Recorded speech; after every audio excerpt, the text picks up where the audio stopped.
We have different middle names, so I'm not a junior, something he's pointed out to me, his own son, no less than 4,000 times.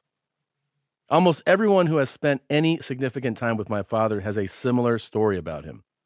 We were in the middle of a conversation, and then he just walked away. Keep in mind that he doesn't excuse himself.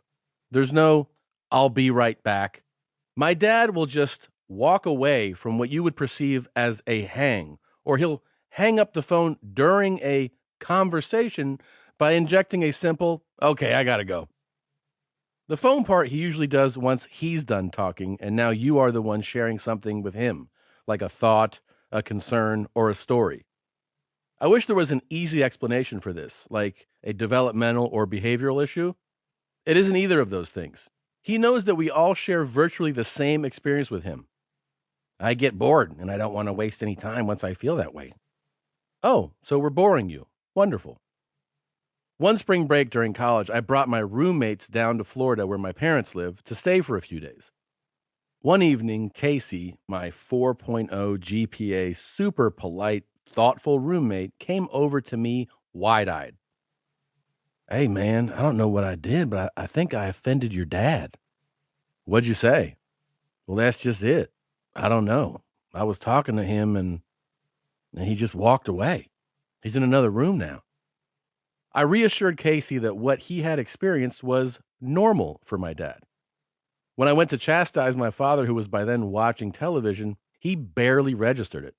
Oh, well, I was done talking. Watching this now. At my cousin's recent wedding, a former neighbor who only knew me as a small child told me that at the reception, my father did the same thing to him, only the neighbor laughed. He hasn't changed one bit. After all these years, I can say that I almost admire the way he disengages once the conversation doesn't serve his interests, but I don't. I still get upset, actually. I sometimes let it slide, but every now and then I feel like I have to call him out. To be clear, it still has absolutely zero effect on him when I do. What's even more, he likes to say that he's gotten much better about that. He hasn't. And it doesn't take much to convince him of that either. You really haven't gotten better. Really? Yeah, really. I'm wondering if I have cancellation insurance on this cruise in October. What? See? He just doesn't stay in the moment, unless it involves his ass.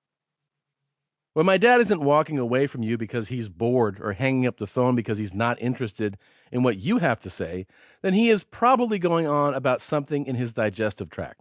Most, and I do mean most, of my dad's phone calls and conversations in person and on the phone are about shitting, farting, wiping, or wishing he was doing one of those things. Countless times I have answered my phone and my father starts describing a bowel movement in complete sincerity and without saying hello. Me. Hello? My dad. You ever get some shit on your hand and then you have to reach back and wipe with the hand you don't normally wipe with? I had one of those today. I gotta get this call. Talk to you later. This is not a joke to him.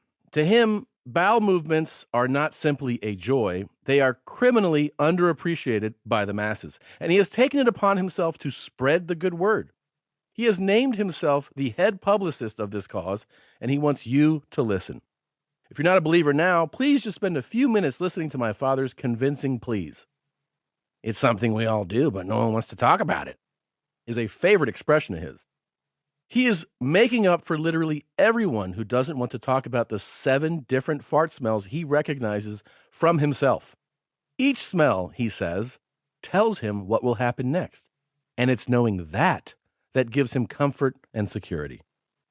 I can tell if I'm going to be sick or constipated just by my smell. My father also has nicknames for the different bowel movements he produces. Sloppy Joes, number 7s, and cherry bombs all mean very specific things to him. And if you spend enough time with him, you can learn all these cool details too.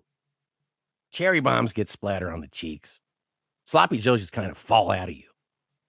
He's proud to have these distinctions and happy to discuss any and all of this in detail with anyone. He's told some of his shitting stories so many times that he'll refer to them by their titles. Orlando Airport, the Miami trip, lobster. As